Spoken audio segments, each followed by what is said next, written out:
Hi, folks. This is Mark by Mark A. Foster, Ph.D. for the Institute for Dialectical Meta-Realism.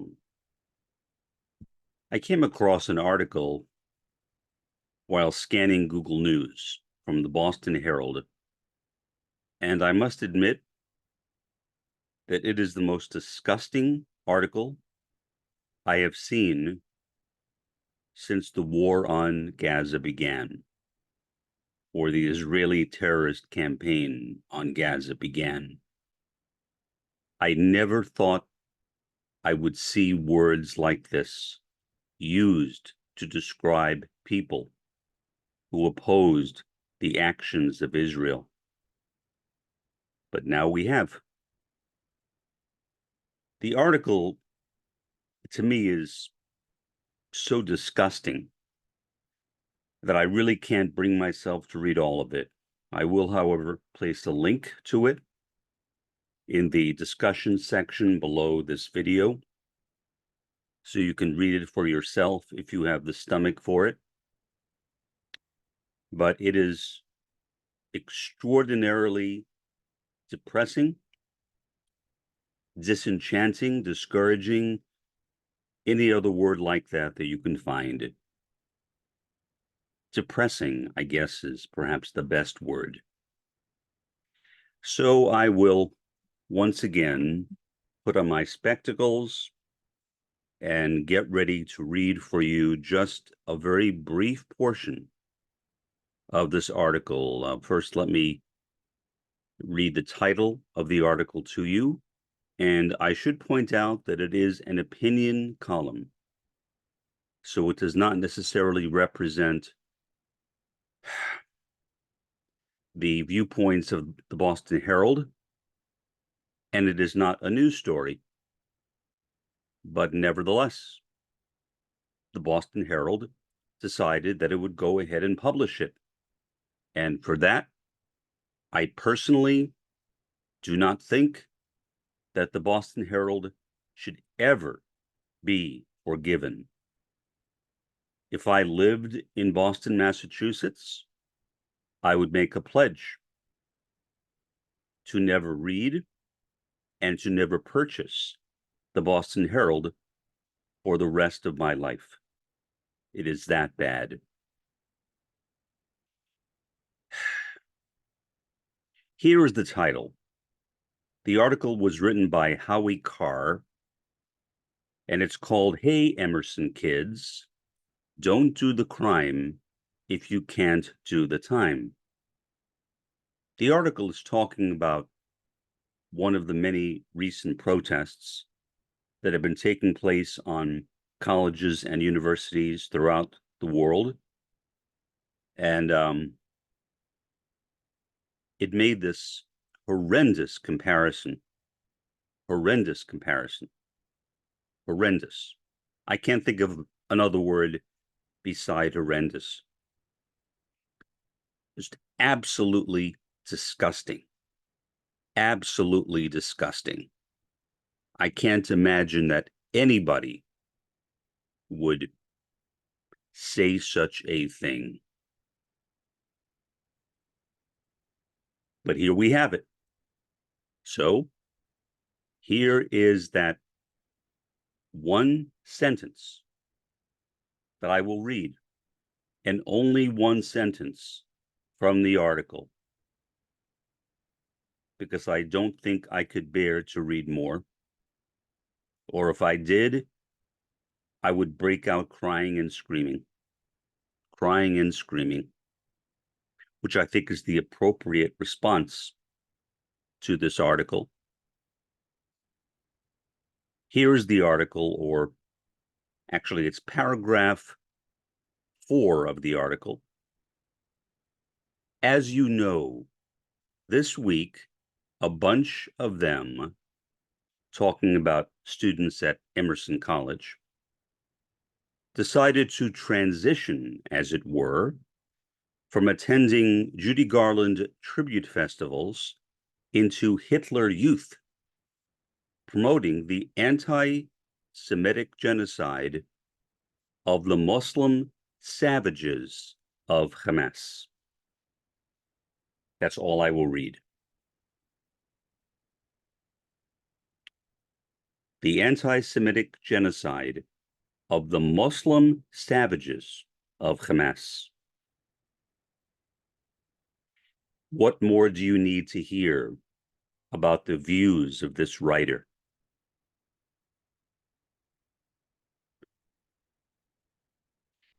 Talk about savages. Talk about savages. Talk about savages. How could anyone say such a thing? And why did a well-known newspaper, the Boston Herald, print this article? I mean, they were not required to. They could have rejected it, but they did not. They printed it. The anti-Semitic genocide of the Muslim savages of Hamas. And so the anti-Zionist students who were protesting the terrorist campaign of Israel in Gaza are Hitler Youth. Hitler Youth. My goodness. What have we become? What have we become, humanity? What have we become, United States? What have we become, Boston? What have we become, Boston Herald? What have we become, Howie Carr? I cannot understand how this kind of an article could have ended up in a major newspaper. I just can't. I realize I'm repeating myself, but I am literally shocked, totally shocked. And I hope you are too. I'm thinking about what to do. Should I write a complaint to the Boston Herald about writing or publishing this article? Should I write a letter to Howie Carr about writing it? Should I start a petition to encourage people who subscribe to this rag, the Boston Herald, to unsubscribe? Should I write to their internet provider to discontinue their internet service? All of those things have occurred to me. And I may do all of them. I literally may do all of them. Because I don't know what the proper response is. I may do all of them. That way I won't miss out on the right thing to do.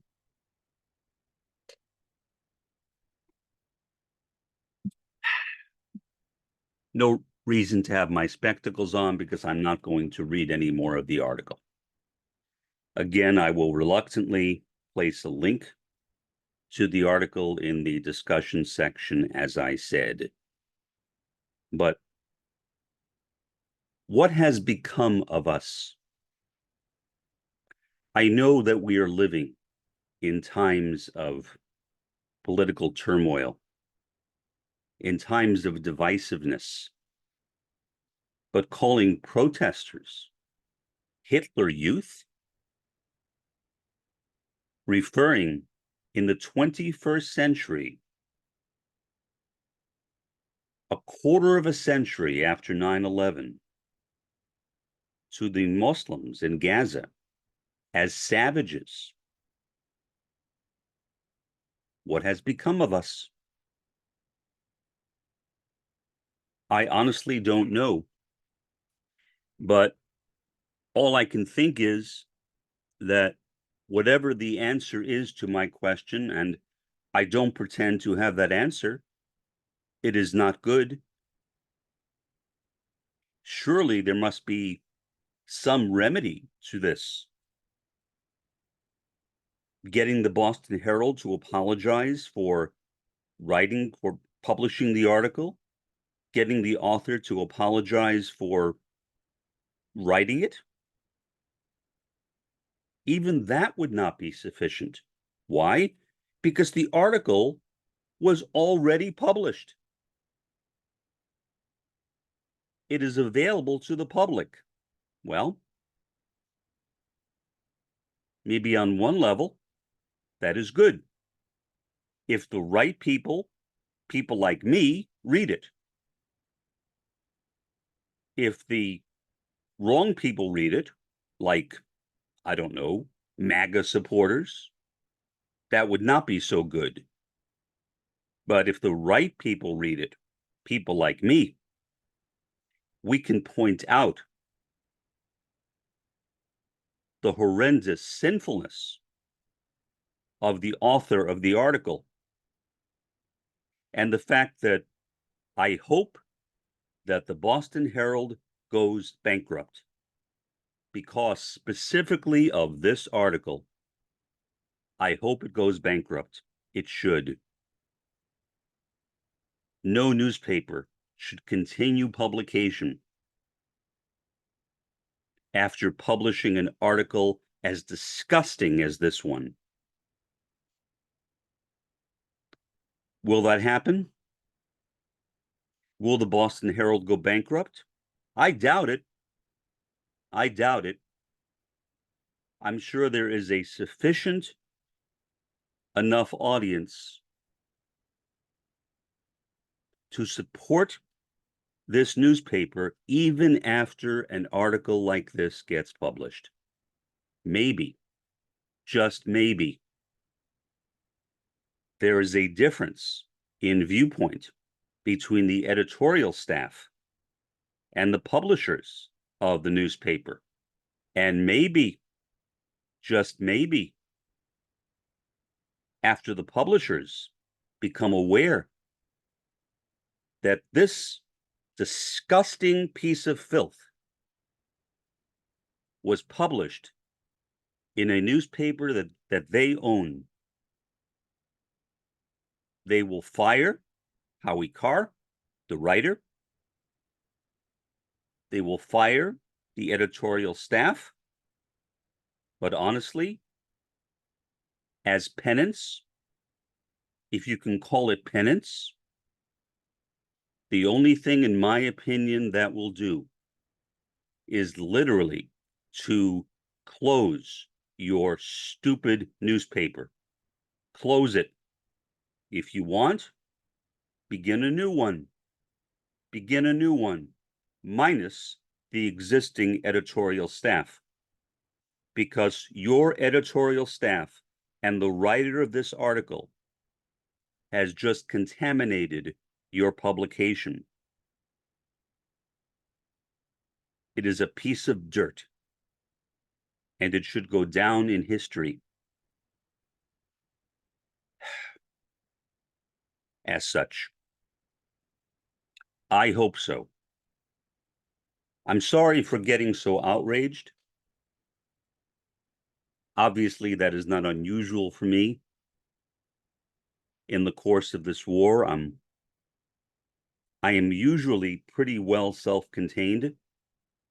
I don't usually get outraged, but I have seen so much stuff, filth, since the war started, coming from supporters of the Zionist entity.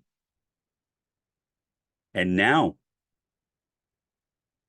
a major national newspaper in Boston comparing anti-Zionist protesters to Hitler Youth.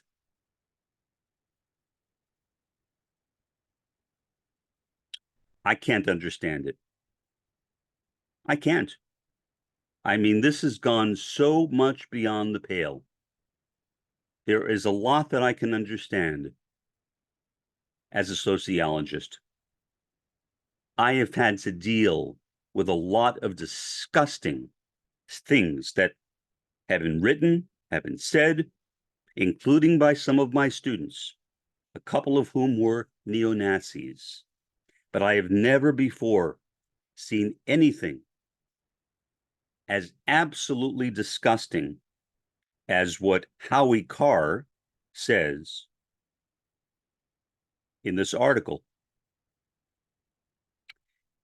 Maybe I should make a podcast where I do nothing but curse Howie Carr over and over again. I don't know if he is an employee or an independent contractor. If an employee, I hope the publishers will fire him and that he is unable to get a job dealing with the public ever again in his lifetime. This is not a slight against garbage collectors. I'm sure they are very fine people, but the only job that I can think of that he could work in to my satisfaction would be something like a garbage collector. But maybe garbage collectors would not want him around, and if you would not, I understand that. But it's atrocious to see something as totally disgusting as this. Obviously, this was not something that was not well thought out. A writer of an opinion piece, of an editorial, knows what he or she is going to write, generally will read over it multiple times. I know that as someone with an ABJ, Bachelor of Arts in Journalism degree, before I made my transition into sociology. I know how the field of journalism works. I know that any article is reviewed by the editorial staff. You can't simply write something and have it instantly published. No, that's not how publications work. Nothing works that way in journalism, whether print or broadcast. And yet somehow, this filth written by Howie Carr managed to be published. And so I will remember you, Howie Carr. And I will curse you whenever I think of you. And I hope that others who are watching me right now will do the same, because you deserve nothing better. Nothing better. Nothing better. For the time being, this has been Mark, by Mark A. Foster, Ph.D., for the Institute for Dialectical Meta-Realism. Have a pleasant day and an even better day tomorrow.